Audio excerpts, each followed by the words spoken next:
here!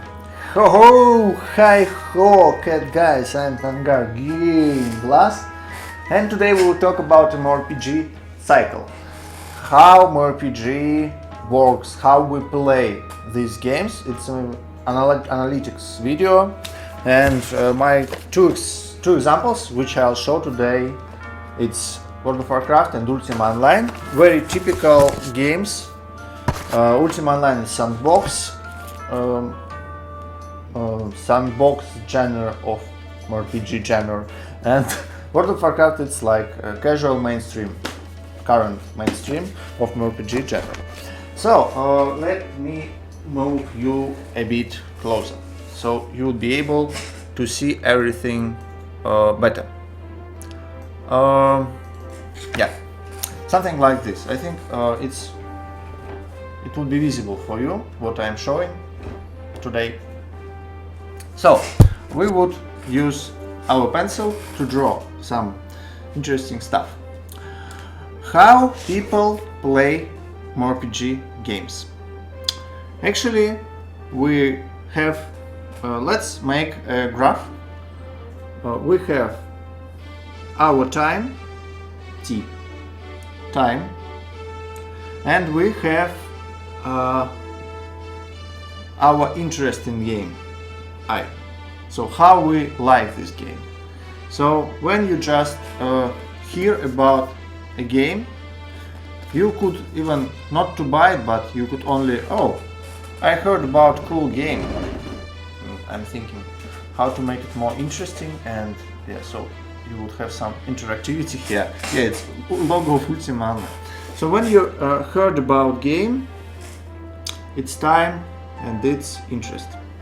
When you heard about game, you think, oh, it's so interesting game. You heard about it somewhere, and then you buy this game or you download it if it's free-to-play game, and it's already interesting thing, because when you hear about game from your friend, for example, or you read about this game at Reddit, you read that World of Warcraft is just the best online game ever.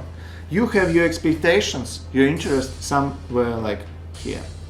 But when you download it and put it, install this game, actually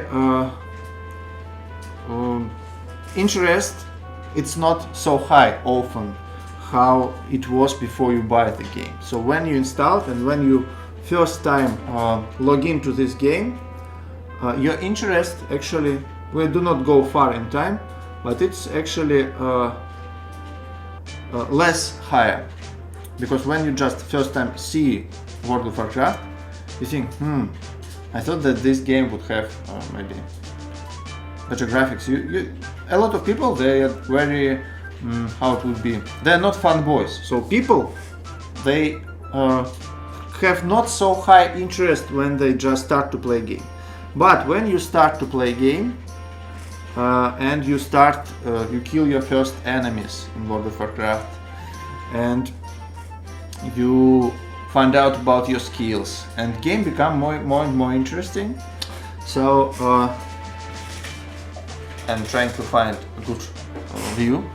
Game become more and more interesting, and by the time you find more and more content in this game.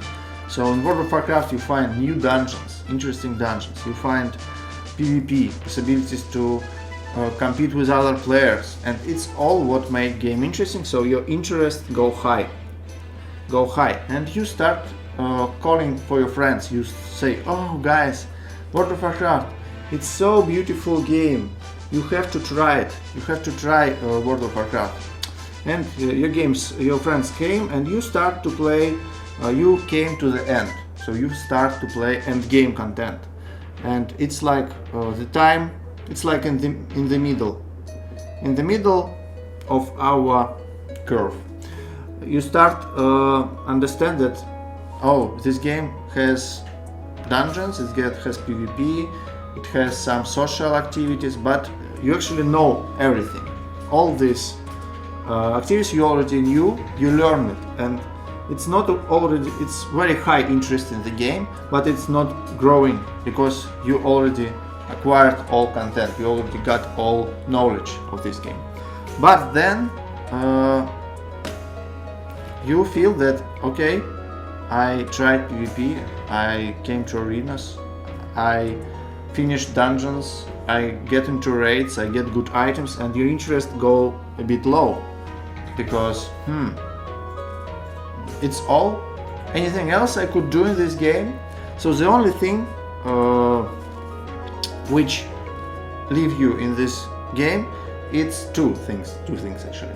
It's your community. For example, you play in very good guild, you have friends in your guild in this game.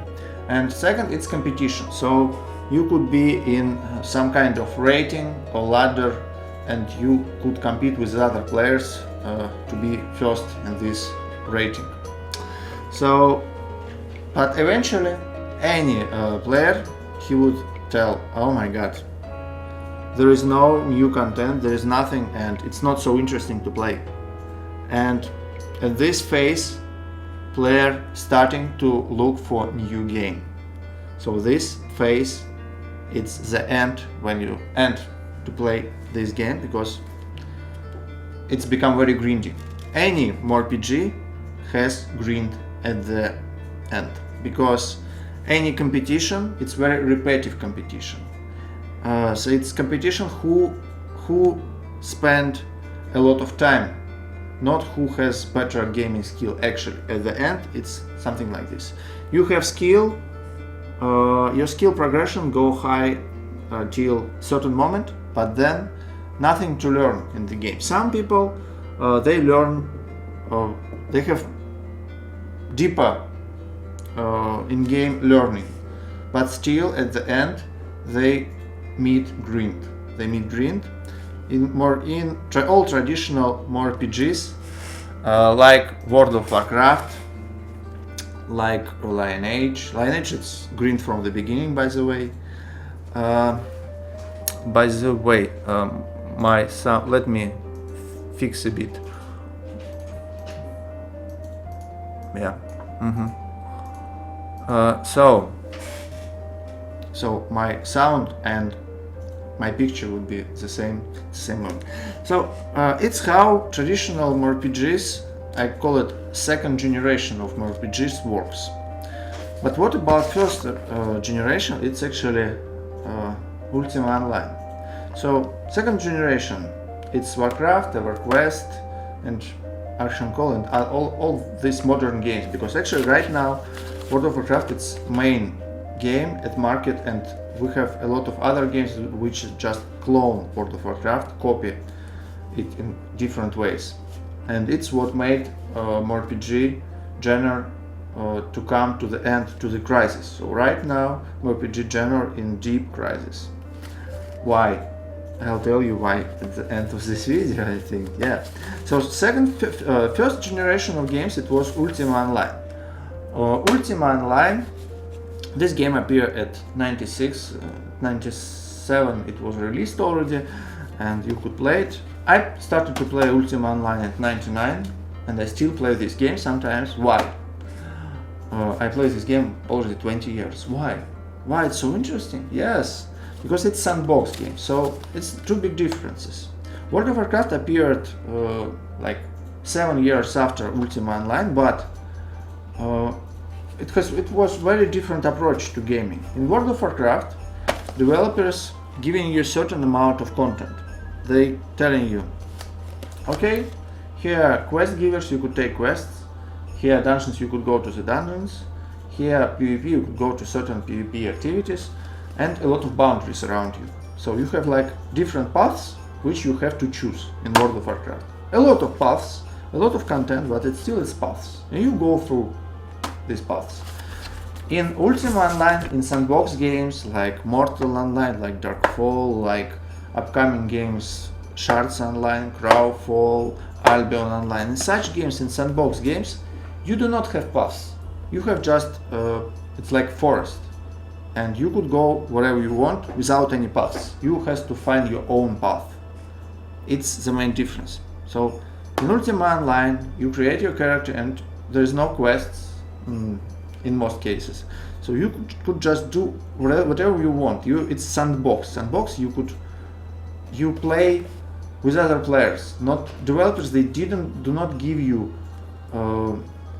ready toys. They do not give you toys which you could play. So they do not give you like a lions and you could play a lion.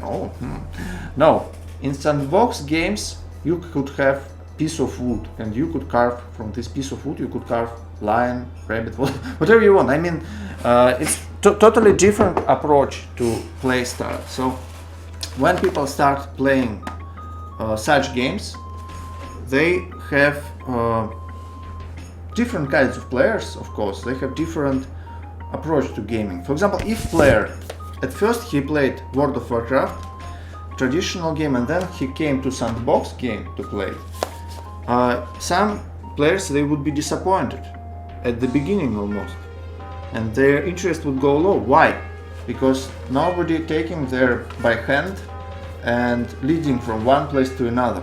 So in traditional RPG games, people who played only these games, they get привыкнуть, как говорит? They get used to when developer give them everything on the dish. So quests, and you go from one quest giver to another, and you learn very easy. So in sandbox games, when these guys they come to sandbox games, they're thinking, oh my god, what I have to do? There is no quests. What rubbish! Oh, and it's kind of shock. So not all people, some percent of people, they just drop the game. They thinking, oh my god, what is it?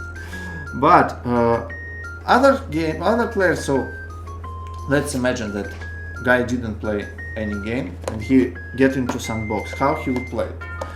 There are so much stuff to do in this game. Actually, more than in traditional games. Why? Because in sandbox games, you do not have boundaries, you do not have restrictions, and you could do whatever you want. So you're creating your own life in this game. You do not go through patterns, you create your own patterns, and other players influence you. So here, when you start playing Ultima Online, sandbox games, this curve of interest it go higher than in common MMORPGs like World of Warcraft, because here we have just more things to learn in this game. Because learning in the game, it's like new content. It's main content, replayability. So when you play these games and when you have a grind, it's not a bad thing actually. If you play World of Warcraft, you kill 10 wolves. You kill 10 wolves and it's not boring. It's not boring because you think, maybe if I'll kill 11 wolves, I'll get something from it. So you try and big wolves spawn and you have interesting fight, you have interesting item from this wolf, special wolf, for example. If it works like this. But if you kill 10,000 wolves and it's just you doing it to make your character a bit stronger and you do not have anything new in it, it's kind of boring. So in sandbox games, it's a bit different approach. There are not so much grind in this game because when you kill wolves, even you could have very big adventures from other players. Some player killer could come, he could kill you, you could have to run from him, because in sandbox games, most of sandbox games, all your equipment drop when you die. So it's like evil versus good, and it's evil versus order, house versus order. I mean, like bad and good guys in sandbox games, they create content actually, a lot of content, big part of content. So, and you learn a lot of stuff in such games. So this curve, it's go higher. Your interest, it's go higher for a long time. Of course, eventually, when you know game very well, it's go also down. But not so fast. That's why I still play Ultima Online for 20 years, because I still meet new I meet new situations at this game. I meet new content actually. It could be the same dungeon but different situations, and it's interesting. And in traditional games like World of Warcraft, traditional RPGs, let's call it casual RPGs, you go to the dungeon and you know the triggers. Nothing would happen there. You just go through it with your raid or with your party, and it's the same and the same. In Ultima Online, you go to the dungeon, you meet player killer, and your party has to fight with him, and it's totally different gameplay, totally different approach. So,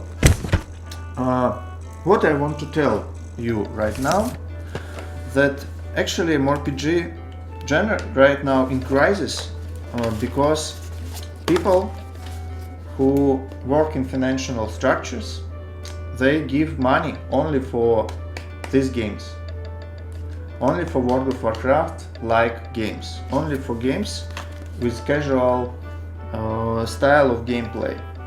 And it's very easy to develop these games and support them. I mean, when you know how World of Warcraft developing going, every 2 years they create new expansion pack, and creating expansion pack is very cheap thing to do. It's much cheaper than creating new game or creating a lot of new content. So if you're trying to create something new in Ultima Online, it's much harder. In sandbox game to create something new, it's much harder than in any of traditional game, casual games, because here you have to give players some new parts of this world. So you can't just add some dungeons here. For example, if you add some dungeons to Mortal Online or other this kind of games, it doesn't make sense. Players, they wouldn't buy it because they have their own sandbox already, and it's very interesting. So not much motivation to do it. But in these games it's big motivation, because it's what these dungeons, new dungeons, or this small piece of content, it makes people return from the game. So they return every new expansion. They go from this back to this. Not here, yes, because they know about this game, everything, they learned it, but here. And they go then in 1 or 2 months they fall down again to this abyss of crisis in this genre. So how it has to be actually this first generation of games, I mean Ultima Online, it's one of few RPGs from this generation. Actually it's like 10 games who we could call sandbox RPG, 10 or even 6. So and several dozens of casual RPGs. So actually this is first generation. It has more perspectives than this one, because this generation of games, it's already it's done, it's gone, already made already. So these guys, they just earning money by creating the same games over and over by different names, and it's bad approach. Good approach is to create sandbox games like this one, Chronicles of Elyria. These guys, they're trying to create something like Next Step or Mortal Online. Yeah, it's also good game, not so popular, unfortunately. So right now, what would happen eventually? Right now we didn't get to the bottom. We didn't get to the bottom of this crisis yet, but we are going there slowly. So we right now several sandbox games, sandbox RPGs, they're in development right now, and they would appear very soon. Why? Why so much sandbox games right now in development? Because people, in most cases it's indie developers, they recognized that there is empty niches, there is потребность players, we need it. We need such games, because we do not want to play the same shit again and again. No, I like World of Warcraft. I play this game sometime, but it's like returning to your game from your childhood. I mean, it doesn't give you anything new, but it's fun. It has some beautiful atmosphere. I love this game actually, but it's just genre need develop, not need new blood, new wave, new development. And this kind of games, like new sandbox games, they could give our favorite genre, RPG. They could give actually revolution and make it good again, make MMORPG great again. So what I want to say, why these games, casual games, why they are mainstream? Because banks and financial organizations, they do not give big money for such games, because it's like they count in risks, and it's very easy to count risks on developing such games, because they know that, oh, World of Warcraft, simple casual game, let's do something like this, and we would certainly would have some money. At least we would have our 200% back in a year, for example. And when some people came to get some money for sandbox games, it's very hard even to explain to these bankiers, to these people who do not know much about it, and it's hard to give even an example of successful sandbox game, except Ultima Online. And Ultima Online, it's not successful right now. Why? Because Electronic Arts, it's the worst gaming company in my humble opinion. It's hold this trademark and they make this game rot. It didn't develop it for like last good thing which was happened in Ultima Online. It was like the beginning or end of 90s. From this time, from Age of Shadows, this game became worse and worse in official servers. In pirate servers it was okay, the same quality, but it's not, it wouldn't be mainstream at pirate servers. So it's quite sad, right, current situation, but as I said, a lot of games there would appear very soon, a lot of sandbox games would appear, and situation would change dramatically. So I think we will be happier very soon. I will be waiting for your comments, guys. Please write your comments, tell me your opinion about these graphs, about a situation with our favorite genre. Let's discuss it. And it was Tangar Game Glass. Bye, Bo, cat guys.